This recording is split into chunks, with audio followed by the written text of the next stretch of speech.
I stood at the back of the outdoor pavilion, the warm Maui breeze carrying the scent of plumeria and ocean salt. My fingers touched the antique cameo brooch at my collar, the one my own grandmother had worn at her wedding 70 years ago. The string quartet played softly as 150 guests turned to watch Emma, my granddaughter, begin her walk down the petal-strewn aisle.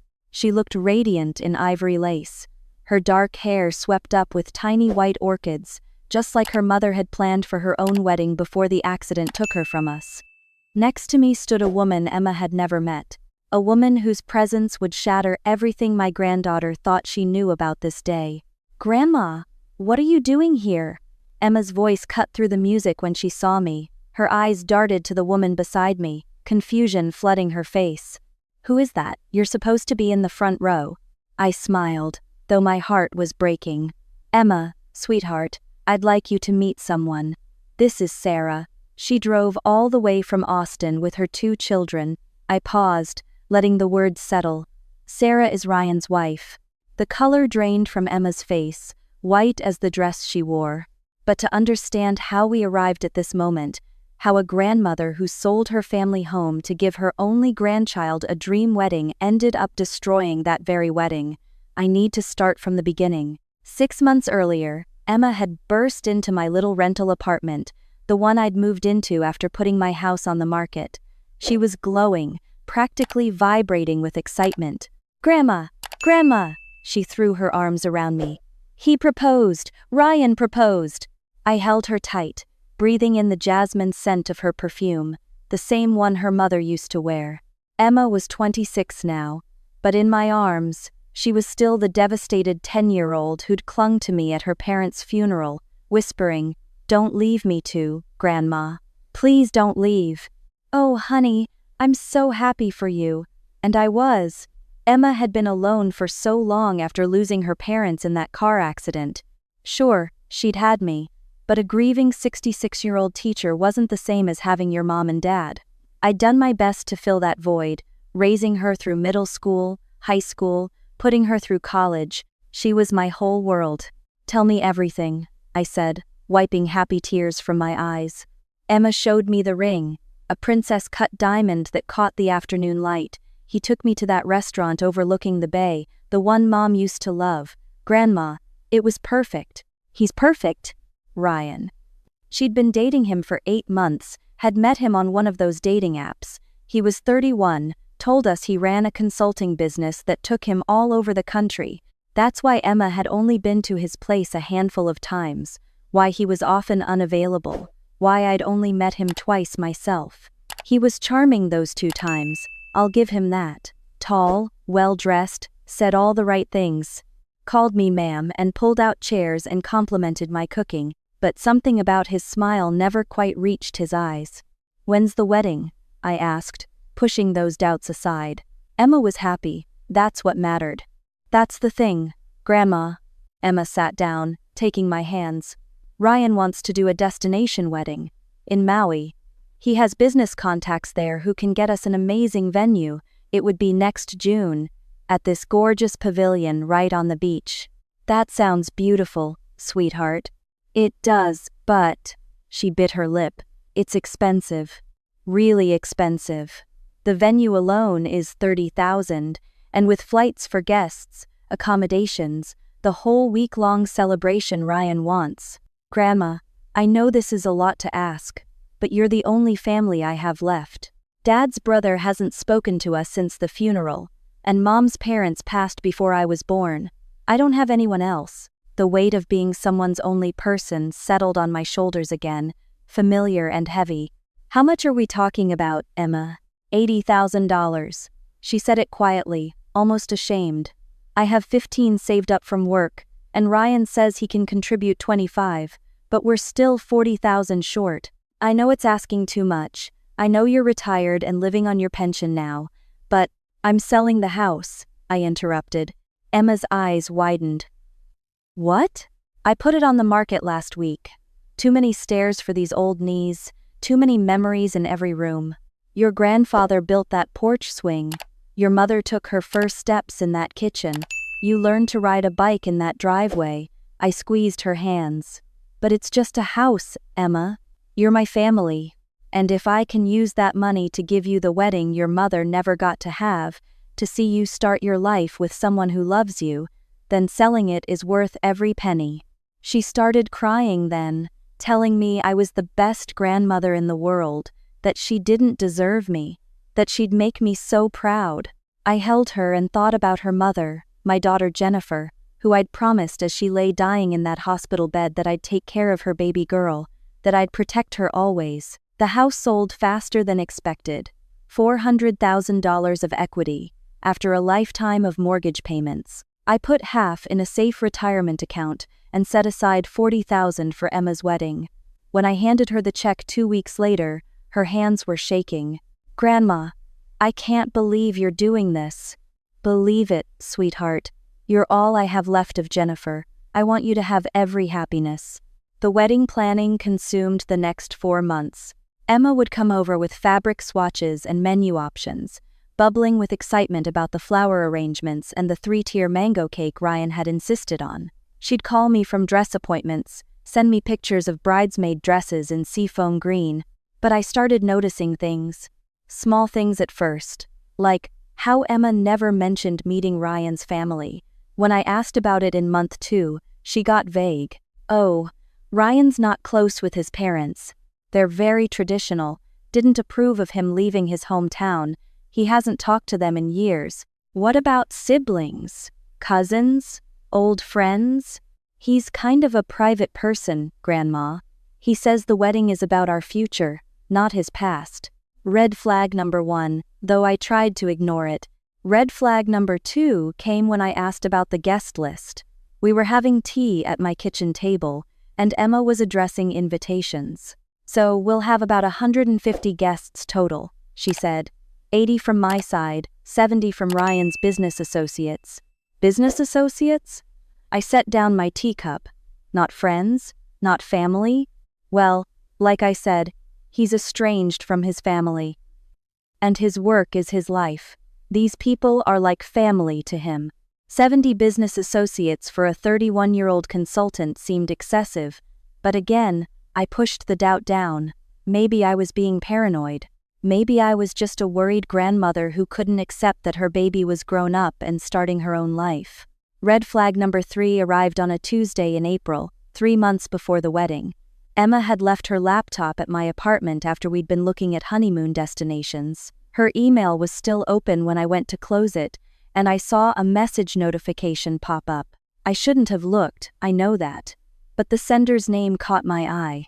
Ryan Phillips, personal. Emma always called him Ryan. Just Ryan. Why would his email say Ryan Phillips, personal? Did he have multiple accounts? My hand hesitated over the mouse. This was invasion of privacy. This was wrong. But something in my gut, that same instinct that had told me to grab Emma and run the day Jennifer called crying about bad brakes on her car, told me to look. The email was confirming a credit card payment, $2,200 to a jewelry store in Dallas. The purchase date was last Tuesday, when Ryan had supposedly been in San Francisco for work, when Emma had been sad that he'd missed their 8-month anniversary dinner. I sat back, my heart pounding. Maybe it was a surprise for Emma. Maybe he'd bought her a wedding gift. But Dallas? And why would the confirmation email come to an account Emma apparently didn't know about? I did something then that I'm not proud of. I opened a new browser window and searched for Ryan Phillips Dallas. Hundreds of results. I added consultant to the search. Still too many. I tried Ryan Phillips' marriage license just to see. And there it was.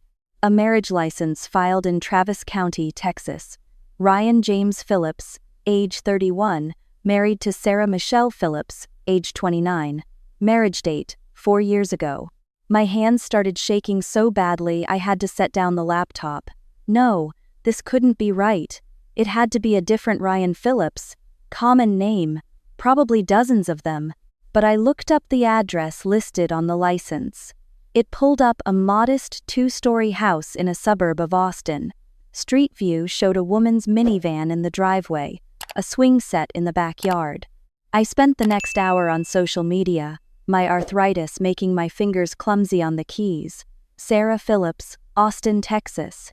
There were several, but one profile was public. Her cover photo made my blood run cold. A family portrait. Sarah, pretty with honey blonde hair, wearing a blue sundress. 2 children, a boy about 6 and a girl around 4. And between them, his arm around Sarah's waist, his hand on the little boy's shoulder, was Ryan. The same Ryan who was supposed to marry my granddaughter in 3 months. The same Ryan who I'd watched kiss Emma goodbye just last week. The photo was dated 6 months ago, 2 months before he'd met Emma. I closed the laptop and stood up, my legs unsteady. The afternoon sun streamed through my kitchen window, but I felt cold all over. This couldn't be happening. Not to Emma, she'd already lost so much. I couldn't let her lose this too, couldn't let her find out she'd been planning a wedding to a married man, a liar, Wait. I sat back down, forcing myself to think clearly. Maybe they were separated, maybe Ryan and Sarah were getting divorced, and he just hadn't told Emma yet because it was complicated. Maybe there was an explanation, but even as I thought it, I knew it wasn't true. Because if Ryan was separated, if he was getting divorced, why would Sarah's Facebook photo from 3 weeks ago show them at a restaurant for their anniversary? Why would she have posted 4 years with my best friend and love of my life with a dozen heart emojis? I needed to be sure. I needed evidence before I destroyed Emma's world. That night, I barely slept. I lay in bed, staring at the ceiling, thinking about my daughter. Jennifer had always been a good judge of character. She would have seen through Ryan immediately, but I'd been so focused on Emma's happiness, so desperate to see her smile after years of grief, that I'd ignored every warning sign. The next morning, I called a private investigator. His name was Marcus Harris, and he came highly recommended from a teacher I used to work with whose husband had cheated. We met at a coffee shop, and I slid a folder across the table containing everything I'd printed out the night before. I need to know the truth, I told him. My granddaughter is marrying this man in 3 months. I need to know if he's really married, if those children are his, if Emma knows. Marcus looked through the documents, his expression professional but sympathetic. Mrs. Patterson, I can have preliminary findings for you within a week. Full investigation within 2. But I have to ask, are you prepared for what I might find? I'm prepared to protect my granddaughter from a liar. He nodded. My retainer is $3,000. Is that going to be a problem? I thought about the money I'd set aside for retirement, already diminished by Emma's wedding fund. $3,000, but what was money compared to saving Emma from a man who was building their future on lies? It's not a problem. Marcus worked fast. 3 days later, he called me with the preliminary report. Mrs. Patterson, you should come to my office. The manila folder he handed me was thick. Inside were photographs, printed social media posts, official documents. My hands shook as I flipped through them. Ryan James Phillips, married to Sarah Michelle Phillips for 4 years. 2 children, Jacob, age 6, and Lily, age 4. Current residence, Austin, Texas. Sarah's employment, registered nurse at Austin Heart Hospital. Joint checking account, joint car loan, joint mortgage. There were photos of Ryan at the kids' soccer games. Ryan and Sarah grocery shopping together last weekend. Ryan mowing the lawn of their Austin home on a Tuesday afternoon, the same Tuesday he'd told Emma he was meeting clients in Portland. There's more, Marcus said gently. He pulled out another section. I did some deeper digging. Ryan Phillips has been engaged 4 times in the last 3 years, different cities, different women. He meets them online, moves fast, always pushes for destination weddings. The pattern is the same each time. He gets the bride-to-be or her family to invest heavily in the wedding, usually $50,000 to $100,000. Then, a week or 2 before the ceremony, he disappears. The money for the venue, the deposits, the accommodations, it all goes to accounts he controls. I felt sick. He's done this before? 3 times that I can confirm. Once in Phoenix, once in Seattle, once in Denver. The women were all between 25 and 30. All had some family money, all met him on dating apps. He uses slightly different names each time: Ryan Phillips, Ryan James, James Ryan, but it's the same person, same MO. Did any of them report him to the police? 2 did. But he's careful. He always makes sure the money looks legitimate: venue deposits, vendor payments. By the time the victims realize he's gone, the money's been laundered through his consulting business and moved offshore. He's running a sophisticated con. I stared at the folder, my mind reeling. What about Emma? Does she know? Marcus hesitated. That's the part you're not going to want to hear. He pulled out another document. Bank statements, email exchanges, text messages. Your granddaughter has been in contact with Ryan about your finances for the past 2 months. Specifically, she's been feeding him information about your assets, the house sale, your retirement accounts, life insurance policies. No, that couldn't be right. There's more. 3 weeks ago, Emma and Ryan met with an estate attorney in Honolulu. They were discussing options for accessing your estate in the event of your death.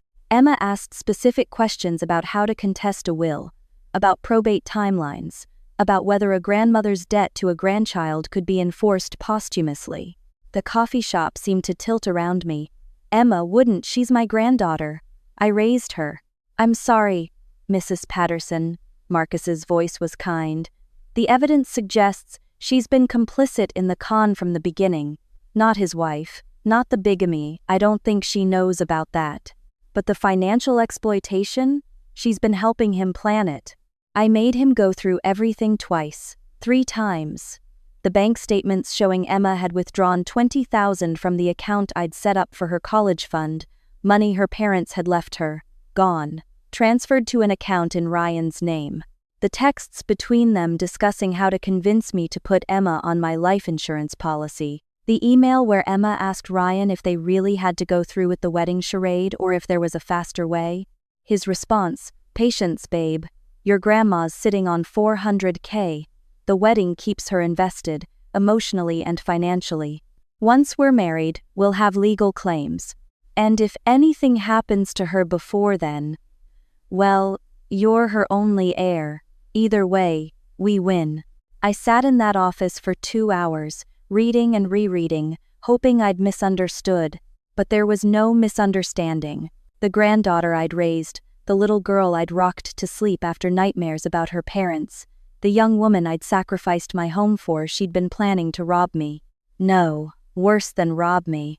The email Marcus showed me from last week made my blood run cold. Emma to Ryan: "She's been complaining about chest pains again. Do you really think she'll make it to the wedding?" Ryan to Emma: "Better if she doesn't. Will looks airtight. You inherit everything, and there's no wedding expenses to explain. Win-win." They were waiting for me to die. My own granddaughter was waiting for me to die. I must have made a sound, because Marcus reached across the desk and gripped my hand. "Mrs. Patterson, I know this is devastating, but you need to make a decision now. Do you want to involve law enforcement? Do you want to confront them? Do you want to simply cancel the wedding and cut ties?"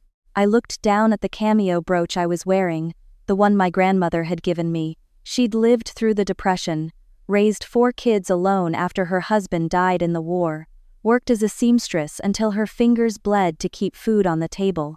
She'd been strong, practical, unbreakable. I needed to be unbreakable now. "I want you to find Sarah Phillips," I said. "Ryan's actual wife. I want you to explain everything to her, and I want you to ask her if she'd be willing to take a trip to Maui in June." Marcus raised his eyebrows. "You want to go through with the wedding?" "Oh, we're going through with it. Every last detail. Because Ryan and Emma think they're so clever, think they've got it all figured out. They want a performance? I'll give them a performance they'll never forget." Over the next 2 months, I played the role of devoted grandmother perfectly. I smiled at dress fittings. I wrote checks for deposits. I listened to Emma's excited chatter about the honeymoon to Bora Bora that Ryan had planned, all while Marcus coordinated with Sarah in Texas. She'd been devastated when he first told her. Devastated, then furious. Her husband had been traveling for work several times a month, telling her his consulting business was booming. She'd had no idea about the other women, the fake weddings, The con.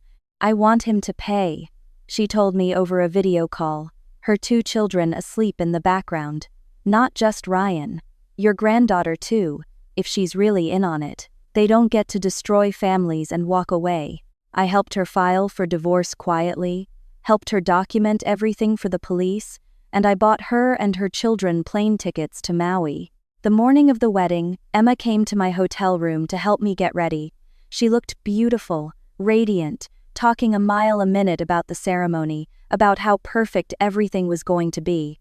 "Grandma, I just want you to know how much this means to me," she said, fastening my cameo brooch at my collar. "After Mom and Dad died, I didn't think I'd ever have a family again. But you gave me that. You gave me everything." I looked at her in the mirror, this young woman I'd loved more than my own life, and felt my heart break one final time. "You're my whole world, Emma," I said, and meant it, even knowing what she'd done. She kissed my cheek and left to finish getting ready. An hour later, I was standing in the pavilion, watching her walk down that flower-strewn aisle, Sarah beside me. And now we're here. At the moment where everything shatters. Emma is staring at Sarah, her face pale. What is she talking about? Ryan. Who is this woman? Ryan is frozen at the altar, his best man looking confused. The guests are whispering, phones coming out. Sarah steps forward, her voice carrying across the pavilion. "I'm Sarah Phillips, Ryan's wife of 4 years. The mother of his 2 children, Jacob and Lily, who are currently with their grandmother in Austin because their father told them he had a business trip to Hawaii." She pulls out her phone, shows Emma photos, wedding pictures, birth certificates, family portraits, Ryan's face in every single one. "No," Emma whispers. "No, this isn't Ryan. Tell her she's lying. Tell her." But Ryan doesn't deny it. He's looking at me, and there's something calculating in his eyes. "You knew. How long have you known?" "Long enough," I say. I turn to Emma. "I hired a private investigator 3 months ago, found out about Sarah, about the children, about Ryan's previous cons in Phoenix, Seattle, and Denver. About the women he's defrauded. About the pattern he follows." The guests are gasping now. The string quartet has stopped playing. Emma's bridesmaids are huddling together, shocked. "Grandma, I don't understand," Emma says, and she sounds young, frightened. "Why didn't you tell me? Why did you let me?" "Because I also found out about you, Emma." My voice is steady, though my heart is shattering. I pull out my own phone, pull up the screenshots Marcus sent me. I know about the emails.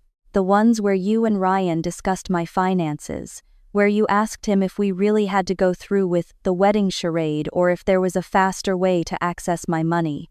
Emma's face drains of color. "I can explain. Can you explain the texts about my chest pains? The ones where you speculated about whether I'd make it to the wedding, where Ryan said it would be better if she doesn't?" The silence is absolute. Even the ocean seems to have stopped. "That's not, I didn't mean." Emma is crying now, makeup running down her face. "Grandma, you don't understand. I was angry. I said things I didn't mean, but I never." "Never what? Never planned to steal my life savings? Never hoped I'd die so you could inherit without having to pretend to care anymore?" I take a step closer to her. I read every email, Emma. Every text. Every document.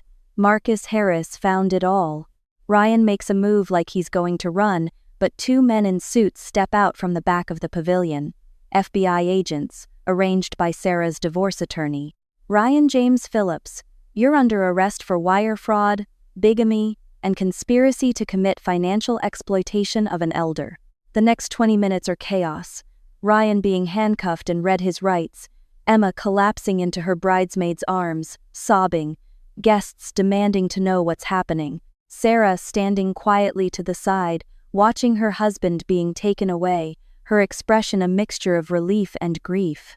I stand there, my hand on my cameo brooch, and watch the dream wedding I'd paid for fall apart. Later, after the police have left, after most of the guests have scattered to their hotels, after the venue coordinator has sadly started taking down the decorations that will never frame a ceremony, I sit alone on the beach. Emma finds me there.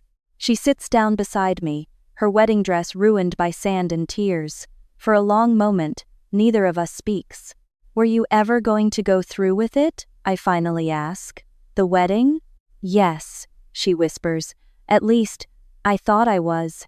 Ryan said we had to make it look real, that we couldn't access any of your accounts until we were legally married, and he could claim spousal privilege through me. He said once we were married, once I was officially his next of kin, by extension, we could petition for power of attorney if you got sick." She wipes her eyes. "I kept telling myself it was just money, that you'd never even know, that you'd leave it to me anyway when you died, so what did it matter if I took it a little sooner? What did I do wrong?" The question comes out broken. "When you came to live with me, you were this sweet little girl who cried herself to sleep every night. I promised your mother I'd take care of you, love you, raise you right. Where did I fail you?" "You didn't fail me." Emma's voice is thick with tears. "I failed you. I failed myself. I met Ryan, and he was so charming, so attentive. He made me feel special, and when he started talking about the opportunities we could have if we just had more money, about the life we could build, I listened. I wanted that life so badly that I convinced myself you wouldn't mind, that you'd want me to be happy. I gave you $40,000 for this wedding. I sold my home. I know. I loved you more than anything in this world. I know." She's sobbing now. "I'm so sorry, Grandma. I'm so sorry. I was stupid and selfish and cruel, and I don't know how to fix this. I don't know how to be the person you thought I was." I look at her, this stranger in a wedding dress who used to be my whole world. Part of me wants to hold her, to tell her it's okay, that we'll figure it out together.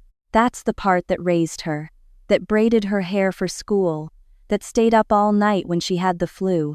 But there's another part, the part that read those emails, that saw her hoping for my death, that knows some betrayals are too deep to heal.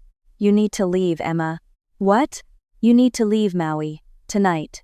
I've already spoken to my attorney. I'm removing you from my will. I'm closing the joint account we opened when you turned 18. I'm cutting all ties. Grandma, please. I'm 72 years old. I don't have time to waste on people who see me as an obstacle to overcome or a bank account to drain. Not even you." She starts to protest, but I hold up my hand. "I want you to know something. I don't hate you. I probably never will. You're my daughter's child, and I made a promise to love you always. But loving someone doesn't mean letting them destroy you. Your mother understood that. I hope someday you will too." Emma leaves that night. I hear later she tried to visit Ryan in jail, but he refused to see her. The FBI agent assigned to the case tells me Ryan is negotiating a plea deal, willing to testify against Emma in exchange for reduced time. Not that it matters, she hired a public defender and took a deal herself. 2 years probation, restitution of the $40,000 she helped Ryan steal from me, and a criminal record that will follow her forever. Sarah divorced Ryan while he was awaiting trial. I sent her money to help with the legal fees, money she tried to refuse but eventually accepted for her children's sake. We email sometimes. She's doing okay. As for me, I moved into a small condo in Portland, close to the ocean. I volunteer at the library, take watercolor classes, have coffee with other retired teachers. I date occasionally. There's a widower named Frank who makes me laugh and doesn't care about my money because he has enough of his own. Sometimes I think about Emma. Wonder where she is, if she's okay, if she ever thinks about the grandmother who loved her enough to give up everything and learn too late that sometimes love isn't enough. I still wear my cameo brooch though, the one my grandmother gave me, the one I wore to the wedding that never happened. It reminds me that I come from strong women. Women who survived loss and betrayal and heartbreak. Women who knew when to hold on and when to let go. And I think about that day on the beach in Maui, standing in a pavilion filled with flowers and lies, watching my granddaughter's face as her perfect life collapsed around her. It wasn't the wedding I'd dreamed of giving her, but in a way, it was the most important gift I could offer. The truth. Even when the truth meant losing the only family I had left. Because sometimes the best weddings are the ones that never happen. and sometimes the greatest act of love is knowing when to walk away.